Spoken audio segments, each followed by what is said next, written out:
Many of Deb Hopp's earliest memories growing up in Cloquet, Minnesota, are about business. Watching her dad sell insurance premiums door to door, helping out with her mom's retail business from the time she was 11 years old. At the University of Minnesota, Deb studied journalism and was hooked on media. Over the years, she's worked as an editor, a publisher, a president, always known as a thoughtful and entrepreneurial leader from her early days at the Twin Cities Reader. Well, the Star Tribune went on strike. At the time, the Twin Cities Reader, which was a very fledgling publication, my husband started with some friends, decided, well, we can step into the breach. And so what they did was put together a plan to deliver the Twin Cities Reader to every doorstep in the city of Minneapolis and basically replace the Star Tribune. And we went after all the major accounts. I mean, at the time it was Target and Best Buy and companies like that. And we got to know all these people during the 6 weeks time period of the strike.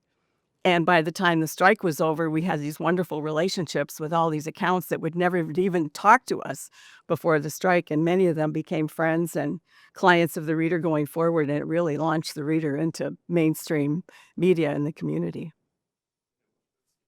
It was great. It was a lot of fun, too. MSP Communications tried recruiting Deb in 1990 and finally won her over in 1993 to help launch Twin Cities Business. She later transitioned to publisher of Minneapolis-St. Paul magazine, and her third act with the company that defined her career was president of MSPC, the agency side of MSP Communications.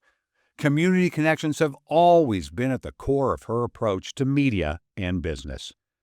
You're invested in your community. You care about what happens here. If you're part of a group that is invested in 140 communities, you're going to care less about any one of those. So it's really about the care of the community, I think, that is important in locally owned businesses, whether they're media or not.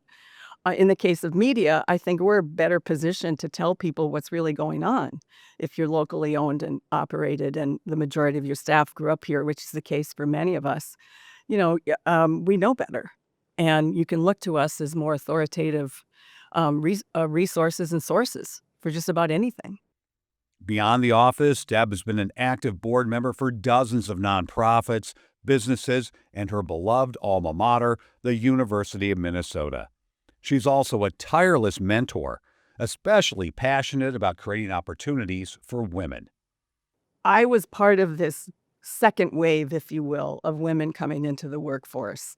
And it seemed like everywhere you went as a young woman, you were being told, oh, there's only X number of women doing this and X number of women doing that.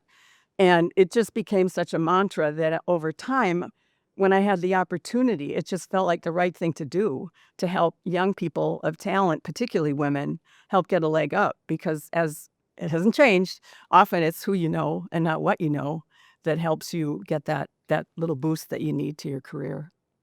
Although she recently retired, Deb is always finding new ways to connect and give back to the community she loves. It's hard and it's easy. I would say most important in my whole career has been the relationships that I've developed, whether in the companies I've worked for, the people I've worked with, or in the community for some of the work that I've done out there. I mean, it's priceless and wonderful, and I wouldn't change a thing.